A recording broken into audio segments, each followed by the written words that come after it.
Hello, my lovely podcast friends. How are you doing? How's your life going on? How is your week heading up? We are getting there. We are slowly moving on towards a better moment in a better world, and we are having the profitable moments. Just a quick reminder with the intro, we have the Brexit report out. So get yourself a discount, get yourself on the profits, and get yourself your hands on the Brexit. And it's just so simply visit hofprofit.com/Brexit. Have a look at it. Just think on what's happening because it's unique. A big member state, a big member permanent state seat in the United Nations, a complete package. They leave the European Union. So I strongly suggest that you have a look, check it out, because it's gonna be lovely. At least for investors. But you have to be smart, and the big question you have to ask yourself, do you want to be on the journey towards success, or do you want to remain on the journey toward food aid and aid from people? It's just what you want. It's up to you, definitely, but it's just, I would say, go for it. And for the coming two shows, we're going to do something slightly different, because it's sadly enough this week that we 16 years ago, where goes the time, that 9/11 was under attack. So I thought in this moment that we got big geopolitical issues, problems on every side, I would simply say we are having to step up and make a small step towards change. Make a small step and analyze and see where the problems come from. Because you can say Trump is good, Trump is bad. I mean, it will be no secret for you, I am on Camp Trump. But it's time that we have a look on what's happening and how we can move things on. And if you look at, for example, North Korea, which I have a great guest on later in the show, it's just, there is a different route to it. And I would simply say we have to look at it. And don't forget, there is a war going on. North Korea, South Korea are in war. 150,000 more grenades are ready to hit Seoul. Although my guest is not really sure about it, I'm sure that the last bomb was a hydrogen bomb. So, although not a pure... and the interesting part from it is, in my opinion, at least, that what the North Koreans got, I assume the Iranians also got. So that's one thing. And the second thing that I'm going for and looking at is have a look on where does it go? Because this comes from somewhere. The North Korean government is pursuing a nuclear bomb, and they are having one. They have a hydrogen bomb. Their rockets getting better, and ultimately the world will fall into Chinese dominance. I mean, and that's just a matter of fact. Just look at the numbers. There are over 1 billion people. The Chinese state is clear on its goals, and I am simply looking on how to benefit from it. But sometimes you need to look a step back. You need to make a movement way. You just have to look, think, and see what's happening. I mean, why are things happening? Maybe some things are not really as actionable, but that's okay. Because if you understand the story behind it, you can act on it. And not everything is the great, glorious, happy, fun thing. The matter of fact is that we live in a scary world. I mean, Pakistan lost atomic bombs with a big flood. North Korea has atomic bombs. The US has atomic bombs. China has them. Russia has them. Russia lost some atomic bombs. Uzbekistan, Tajikistan, Kazakhstan all have nuclear weapons on their soil. They're all from the Soviet Union, but it's happening. Then we got Ukraine in Europe gonna get a big war. You have the NATO allies.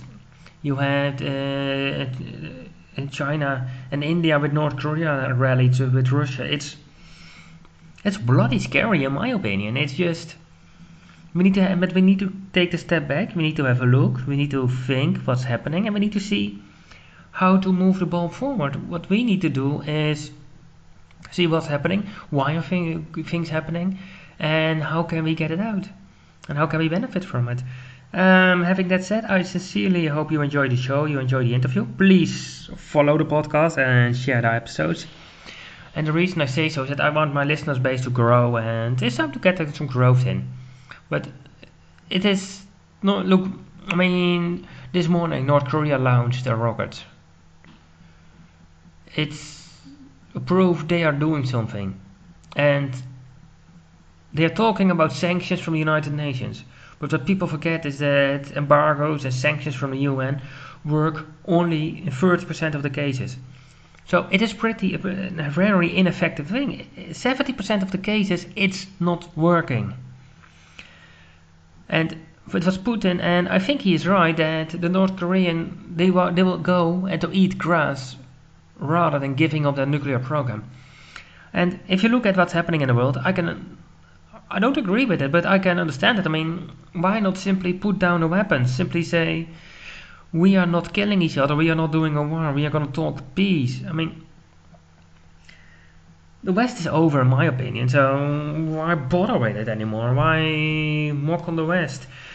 And you can say that, well, the West, we have freedom, we have democracy. Well, and how far you got the democracy, and how far can you say what you want? You got that guy that bought that hedge fund, I believe it's from a hedge fund. I'm so sorry. We got a hedge fund guy, and he basically said that for $5,000, if you give a hairlock of Hillary Clinton. The judge said that's a threat to her life, and I'm just wondering if you're not allowed to say it, then you have no freedom of speech, because ultimate freedom of speech is ultimate. So having that said, and what you need to realize and think about also is I am just thinking, and I'm just thinking, the world is a really dangerous place. The world is full with violence, with criminals, with government bureaucrats, and for me they are all the same. It's just have a look on what's happening. Just look at the news. It's war, killing of babies, beautiful people die. That's basically the news. I mean, if I look in the Netherlands, the police, then we also got from the police a lot of corruptions. People who speak out for the police seems to be corrupt on other people's payroll. Criminals are working on, and I'm just thinking, is it not a better move? Just a quick move to just stop it, just kick them out, just go for it. I mean, this sounds so insane, it just sounds so stupid, but in a week that thousands of people died, it is time to think a bit about it. And what you need to think about is we are heading towards the Third World War. I mean, there is too many danger, too many things are going wrong, and it's time that we speak out, and we speak out for peace. And having that said, then I would say I was honored to get Scott Horton on the show. Scott is really knowledgeable. He is a fellow libertarian, so we have something in common, and that always creates a nice thing. And what the interesting part is, he is not the true blue extreme specialist on it, but he knows a lot about a lot of things. He knows a lot about foreign affairs, and that's just lovely. And I'm just thinking, why not? I mean, why can we not get those balls out? Having it said, I just hope you enjoyed. We start talking about North Korea and we end up American politics, so, and we have everything in between. And then just listen to it. It's gonna be fun, it's gonna be joyful, and let me know what you think about it. Friendly to introduce yourself. Yeah. So I'm the author of a new book called Fool's Errand, Time to End the War in Afghanistan, which you can find out all about at foolserrand.us. Okay. And then I host Anti-War Radio and the Scott Horton Show, basically anti-war interviews, and that's all at scotthorton.org. And I'm on KPFK in Los Angeles on Sunday mornings. And I'm the opinion editor of antiwar.com. And I am the managing director of the Libertarian Institute with Sheldon Richman. Okay, so basically you are the guy to talk about war and peace. I'll try. Okay. Oh, I should have said libertarianinstitute.org for that. Libertarian Institute, always great to have a fellow libertarian and a fellow mindset on the show. Having that said, North Korea is launching rocket after rocket and bomb after bomb. The last bomb that I checked, do you think it's an atomic or a hydrogen bomb? Well, I really don't know. I mean, I don't think anybody really knows, but they say it was big enough that it could have been a small H-bomb. There's a kind of a gray area there between pure atom bomb and an H-bomb, which is called boosted, and I guess once A-bomb is boosted to a certain amount, then at some point it becomes a legit H-bomb. I'm not exactly certain where that line is, but you can have an A-bomb that's boosted with some fusion and some hydrogen isotopes fusing to give it more of a bang, but they would still call it less than a true H-bomb. But in any case, I mean, they do have them. So some kind of atomic weapons, enough to kill a city with anyway. It only takes an A-bomb to kill a city. Okay, so, and now North Korea are also testing the rockets. Where do you think that's gonna end up with their program? Are they banging down for the sanctions from the rest of the world, or are they keeping it on? Well, I mean, I think they're saber rattling because they're afraid of getting regime changed, and they have good reason to be. The Americans keep threatening them. You know, never even mind Donald Trump. He's such a poster child for, you know, being bombastic and threatening and the fires, the likes of which the world has never seen. But in fact, Barack Obama said the same kind of thing all the time. That, of course, the North Koreans know that we could completely annihilate them and this kind of talk. All the time. Barack Obama and Donald Trump both, I'm not so sure if Bush did this. I guess he probably did. They fly B-1 bombers over North Korea, which, you know, those are H-bomb delivery devices. This means each time they don't really know whether this is it or not, you know? This is extremely provocative stuff, but of course, it's sort of like with the Israelis and the Palestinians. Whenever the Israelis kill anybody, they always call it retaliation for Palestinian aggression. And it's the same kind of thing here, where the Americans, well, of course we have the right to fly our B-1 H-bomb delivery devices wherever we want and threaten whoever we want and do whatever we want and maintain dominance wherever we want. And how dare anyone insist that they have the right to maintain independence from us? That's a threat. How dare you threaten to defend yourself from us? And that's the frame of all of this. And, you know, I'm from here and everything, but it's true. That's how it works. Okay, so, and definitely they do not have the right from an international law perspective to fly their bomb delivery machines over North Korean airspace and ground. Yeah, and you know what? Yeah. They may stay like right on the border, technically on the 38th parallel, but the intention is pretty clear. It's a threat. They run these massive drills, and of course they have the U.S. Navy, and you know, I gotta admit, actually, off the top of my head, I'm not certain all of a sudden whether they have officially deployed nuclear weapons back to the Korean Peninsula. I know that George H.W. Bush, back after the end of the Cold War, removed them all, and including from Navy ships offshore from that theater. Although I forget now whether they've been officially reintroduced or not. But certainly those B-1s, that's what they are designed for, is nuclear war, and the North Koreans know that. And you know, your audience may be aware of this. I don't really know. I know that most Americans are not, because I know that I was not for a very, very long time aware of the degree of destruction that the United States visited upon North Korea in the Korean War in the early 1950s. They dropped more bombs than they did on Japan. It was absolute total napalm destruction, as bad as they did with the firebombing of Tokyo and with the nuclear weapons there. And they killed a third of the population almost. That's a lot. I mean, 1 of the 3 people killed by bombs, that's just a hell of a lot, at least in my opinion. Yeah, it's a Holocaust is what it is. It's a genocide. It's absolute, you know, it's war criminality of the absolute highest order. And they remember that. We don't remember that. In America, I don't know about where you live, but in America, when we think of the Korean War, we think of the TV show MASH with Hot Lips Houlihan and Hawkeye Pierce and Trapper John and Radar O'Reilly. And isn't Radar cute? You just want to pinch his cheeks and whatever. And the people dying, I mean, that's just a sideshow. It has nothing to do with it. Nobody even knows. We've never even heard of it.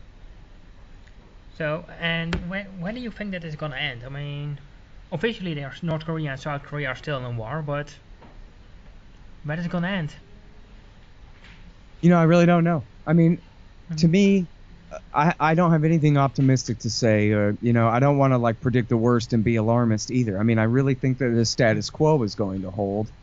Except the problem with the status quo is the status quo does include, as you say, their missiles getting better and better and better. So then the Americans keep drawing these red lines and moving the goalposts. They have to keep moving the goalposts because, as Stephen Bannon said, there is no credible military option here.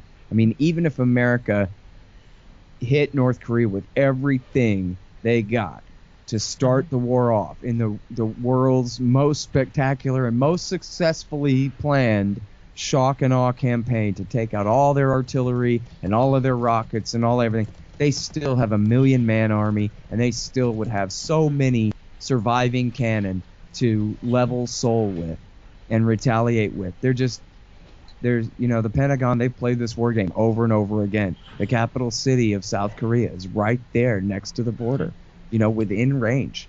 And it's a huge civilian population, absolutely subject to retaliation. And not to mention all the American soldiers and their families that are there too.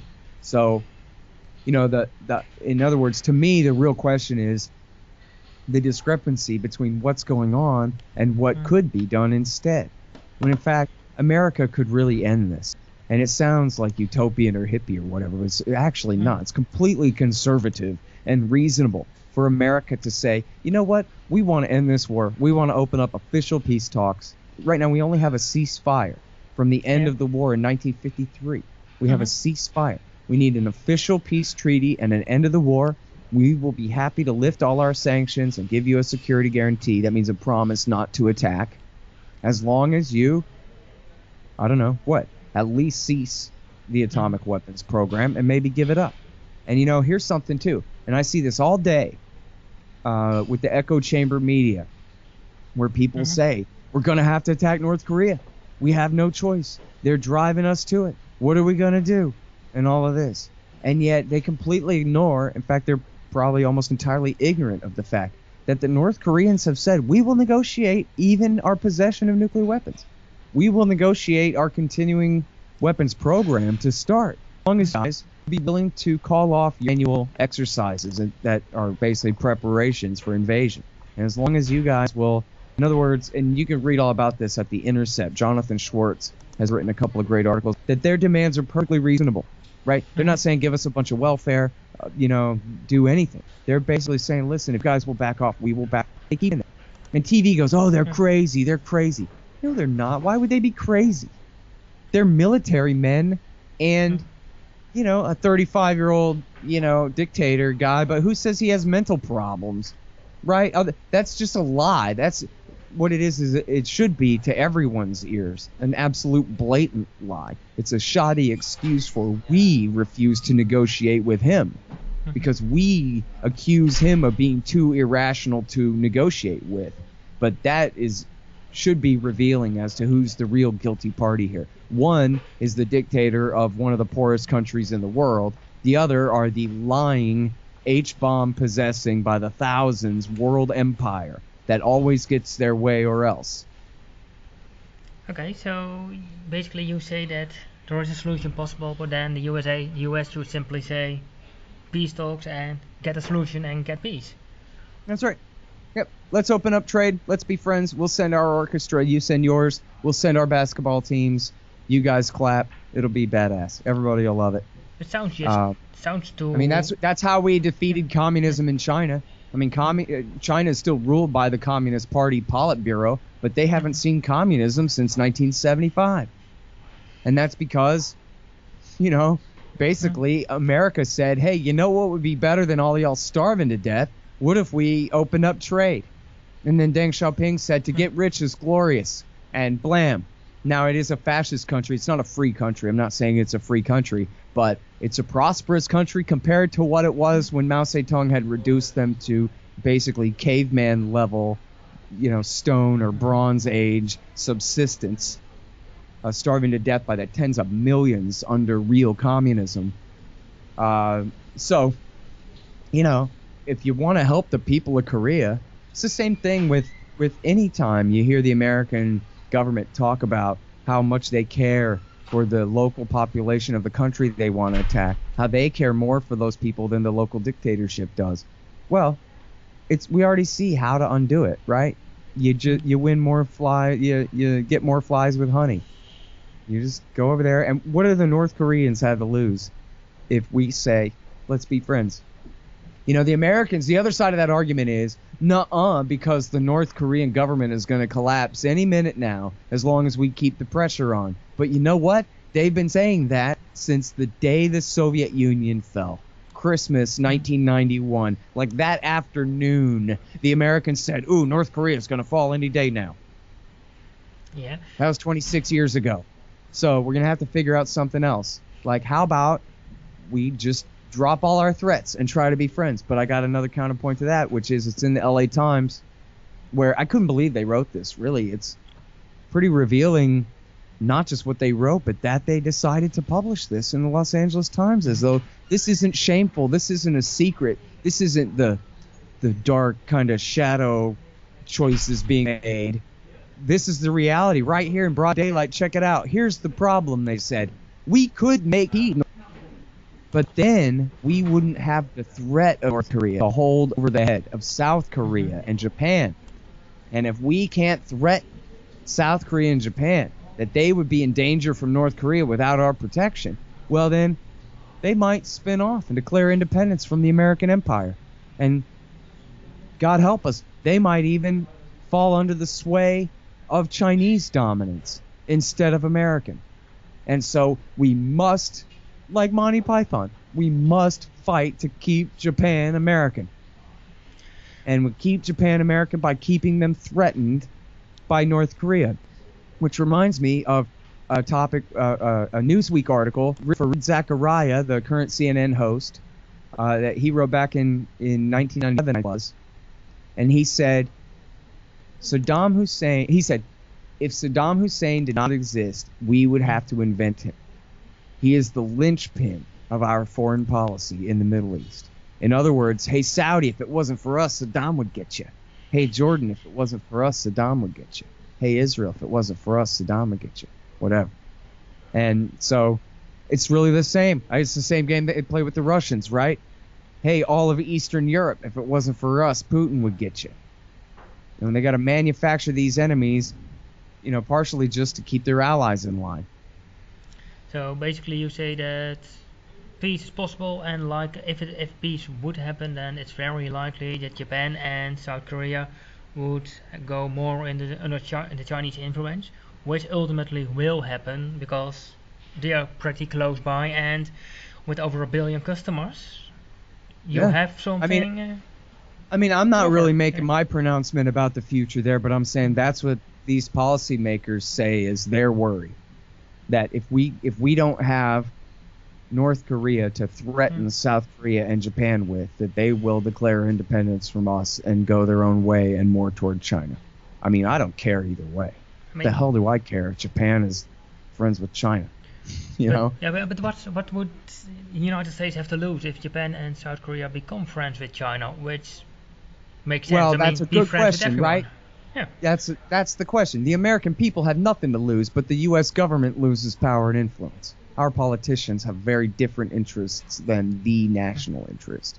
In fact, the more wealth in the world there is, if China, Korea, and Japan all get together and do a lot of business, that's just more wealth to be traded with the Americans and the Western Europeans and the Africans and South Americans too. That's fine. We don't lose when they gain. You'd have to be stupid Donald Trump to think that, But so that's a problem because he's actually the one sitting in the chair right now. I always keep surprised about people say that at the beginning of the Trump campaign, no one said that he would have a chance, and ultimately he is sitting there. No matter what you think about it, he is sitting there, which is so interesting. I'm with you. It's interesting to see that no one took notice on third parties and those things. Here in the Netherlands, we had in the media where the Dutch Public Broadcasting Organization, with the mainstream news, said that Ted Cruz was a moderate and average Republican. Can you believe that for more than a second? Ted Cruz average. Come on. I'm sorry, I couldn't quite get you there. What? Oh, sorry. They said that what? In the Netherlands, we had around the Trump election that Senator Ted Cruz from Texas, where you're from, he was a moderate. Oh, Senator Cruz. Yes. I'm sorry, I misunderstood you there. I got you. He was a moderate and an average, and then accepted by the general public Republican, an average Republican. Right. But I would say, yeah, right. Read his statements.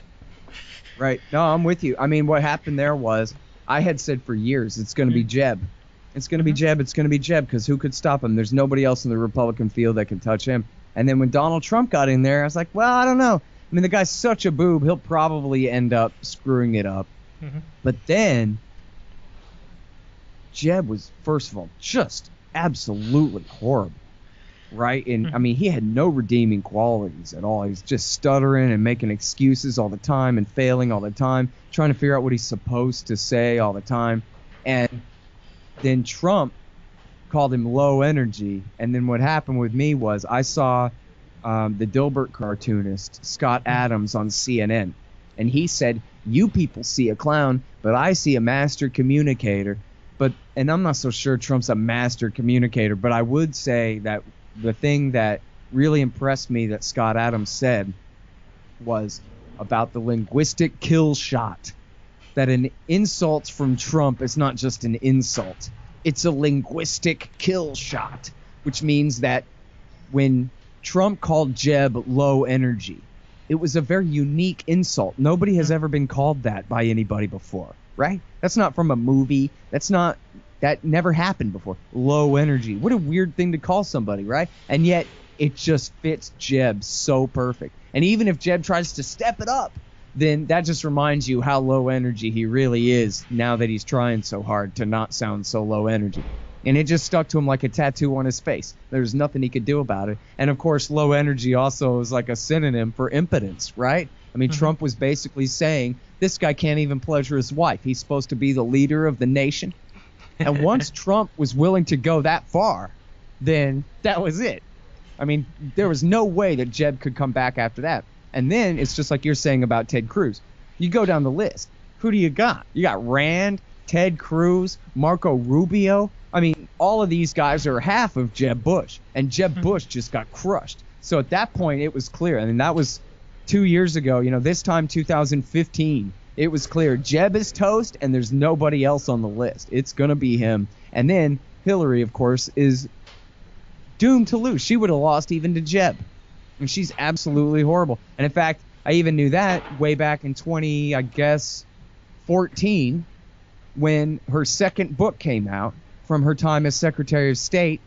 And she announced a big book tour, and they canceled it after the first appearance because only like 10 people showed up. And it was supposed to be this huge thing with velvet rope lines and all of this stuff. And nobody showed. They had an entire, 20-state book tour planned. It was supposed to be this big deal, and they canceled the whole thing because there was just no interest in it whatsoever. She'd already lost. She'd already got the consolation prize as Secretary of State. She should have retired right then. It was clear that people had no interest in her as their leader whatsoever at that point. And that was, a year and a half, 2 years before she even started running. So by this time 2 years ago, I knew it was going to be Trump. It was that easy to tell. Seriously, Marco Rubio? Can you imagine the American people voting for Marco Rubio? Come on. Well, let's be clear. I am not an American passport holder, so thank God I don't have to make that choice. But I was surprised that just the media was saying that Ted Cruz was moderate than Everett, because I don't think he's moderate or Everett. And if he would say the things he said during his campaign and during just his political career in the Netherlands, he would be basically locked up as a lunatic. Yeah, well, I mean, by moderate, they mean conservative as opposed to completely radical and bombastic like Trump. But it's not quite really a left-right distinction as much as a attitude. I mean, Cruz usually doesn't yell loud. He just says insane things quietly. You know what I mean? So they're like, oh, how moderate. Well, he says, all we got to do is just round up all the gays and give them the electroshock therapy or what. And everybody's like, oh, okay, that sounds reasonable the way you put it. Okay. Like when Bill Kristol proposes a war. I mean, hey, look, what are you going to do? We got to attack. Okay, one final question and I'll let you go, at least on this side. Rand Paul also lost from Trump, and it's way off topic, I know, but why did he lose? Why did who lose? Rand Paul. Oh, well, look, I mean, he was destined to lose anyway, but what he did was he lost like a loser instead of losing like a heroic world champion like his father did. And the reason why is because he completely sold out. And from the moment he won, I mean, go back to his Senate race. He won the Senate race because he was Ron Paul's son and because he was the Tea Party guy. And what did the Tea Party mean? That meant Republican voters who are sick and tired of the Republican Party, and they want to put their own choice of guys in there in the Republican seats because they're sick and tired of what the Republican Party is shoveling down their throat. That's exactly what the Tea Party was.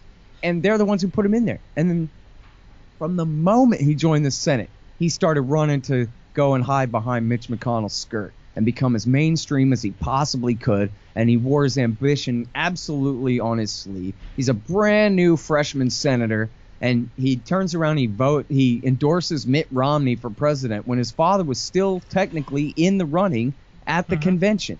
And he did so, and, you know, they even showed Carol Paul say, yeah, he gave us 30 minutes notice, right? In other words, he didn't discuss this with Ron. He let them know he was going to do it, though. That's nice. And then he went ahead and did this. And why did he do it? Because somebody had told him, and he was dumb enough to believe that Mitt Romney was going to name him to be the vice presidential candidate, which, first of all, that obviously was going to be Paul Ryan's spot. Why in the world would Mitt Romney think he needed Rand? It's not like he and Rand were already friends or something like that. Why would Rand think that Romney would think that he would need him? He wouldn't. If he needs a fiscal conservative or whatever, go ahead and go with Paul Ryan. And then, by the way, and Rand was like, oh, I would be honored to be named the vice presidential candidate. But meanwhile, Romney is going to lose anyway. Why would you be honored for the vice presidential spot on a guaranteed to lose ticket against incumbent Obama in 2012? It's completely stupid. But it just goes to reveal the way he thinks about all these things. You know, when he first started running for president, the first thing he did was go to all of the most major Republican Party donors begging for money. And they were all, meh, you know, I don't know. You seem, you know, controllable enough, I guess, but I don't see why to think you're going to win. So, no. And they all turned him down. He went to Sheldon Adelson, who is basically an Israel first, in his own words, cares only about Israel. It's his only issue. And it was coincidentally a week later or something that Rand came out and said America should guarantee the borders of a new sovereign and independent Kurdistan, which would just mean war with Iran, Iraq, Turkey, Syria, maybe Azerbaijan and Armenia. I mean, what in the world was he even talking about other than Sheldon Adelson told him to say that? And he's like a little dancing monkey or a dog or something begging for a biscuit. And meanwhile, where was the Ron Paul revolution? Ron Paul went on TV and said, true thing, second true thing, debunking of a false thing. And people absolutely rallied to him by the millions. I mean, he was just a little old House member that no one had ever heard of before. I mean, the hardcore libertarian movement all loved him. But most of America had never heard of him. And he went from 0 to 900 miles an hour just by being Ron, just by being for peace and being and telling the truth and saying and really telling people you don't have to be Michael Moore, the big fat communist glutton hypocrite, you know, idiot to be anti-war. You could be a Republican Texan square like me and be as anti-war as could be, far more anti-war than Michael Moore, in fact. And people were like, oh, phew, thank goodness. He's even an Air Force veteran, a doctor in the Air Force. He was the perfect guy for that message, and he brought libertarianism forward 1,000 miles, you know? I don't know, whatever your metaphor is. And then what did Rand do? He squandered all of it. Mm-hmm. And then, see, it's your fault for asking me this. I'm going to keep talking. Oh, keep going. Keep going. It's good. Think back to the campaign and the debates. It was in the second debate. They said, do you promise that no matter who's the nominee, that you will support him? And the way I remember it, I think all of them raised their hand except Trump. And what Trump was doing was picking a fight with Jeb, I think, and was saying he wouldn't support Jeb. He didn't think he had any other serious competition. He didn't. So that was really what it was. But Rand interrupted and says to the debate host, teacher, I'm telling, look at him. He didn't even raise his hand. He hasn't sworn fealty to the central leadership of the Republican Party. And the whole crowd and everybody was just like, Rand. And In fact, remember, you may have seen there's a show on the Comedy Channel, Comedy Central, called the Larry Williamson Show or something. Larry something. I'm sorry, I forget the black guy. I kind of like the guy. Wilkinson or something like that. Yeah. Anyway. Okay. Yeah. Well. So anyway, but the point is he had a guest, and the guest was not familiar, right? This was not like she had a grudge. She was just a comedian. And she goes, "Who is that up there? Was it Ron Paul?" And they go, "No, Rand, his son." So she didn't even know which was which or whatever. That was, she was just kind of coming from a very everyman point of view. And she goes, "What was his deal? He was just like a tattletale up there. He looked like the teacher's pet. He was being a tattletale, telling on Donald Trump for something. What was it again?" She didn't even remember what they were fighting about. All she remembered about Rand Paul was he was a tattletale, for God's sake. And then meanwhile, so what's the opposite of that? Here's what Rand could have said. Hey, guess what? Jeb Bush is the enemy of mankind.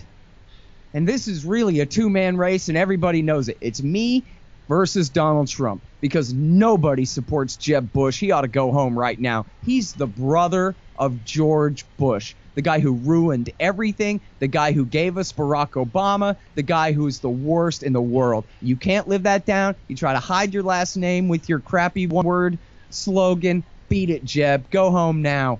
And the rest of you, it's the anti-establishment candidate's year.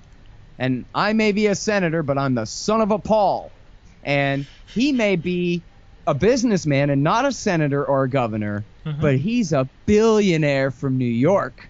So I'm more outsider than him. And watch me, I'm going to abolish the central bank and bring all the troops home for real. Now that's an outsider. And then you would have had, instead of Ted Cruz, it would have been Rand versus Trump for the duration. And then Trump would have beat him anyway, because he's Rand, for crying out loud. But at least, and Trump is Trump, for crying out loud.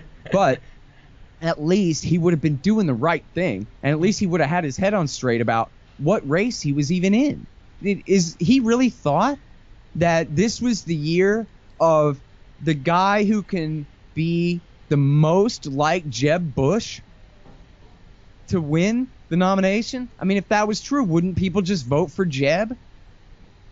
So in other words, you can tell the reason I'm so angry is because I don't understand why Rand doesn't get it. He's the son of Ron Paul. And actually I do understand why. It's because for years he saw Ron toil away in obscurity. And he thought, Dad, you're just too pure and too good on everything. You need to be a bit more conservative and a little bit palatable to Republicans, and you can do more good. And Ron always said, no, man, I'm sticking to it. Gold standard and peace, no matter what, all the time, etc. But it turned out that even though Rand seemed like he probably was right for 30 years, it turned out he was wrong. It turned out that all Ron needed was an opportunity to smash Rudy Giuliani on the ground and blame 9/11 on Bill Clinton killing us out.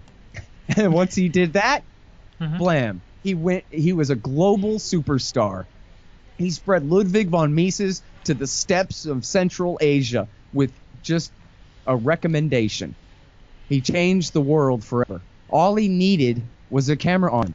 And in fact, look at Wolf Blitzer was like, I like this Ron Paul guy. Let's have him on every day. Why not? He has an answer for everything, and he's really nice, and he's always available.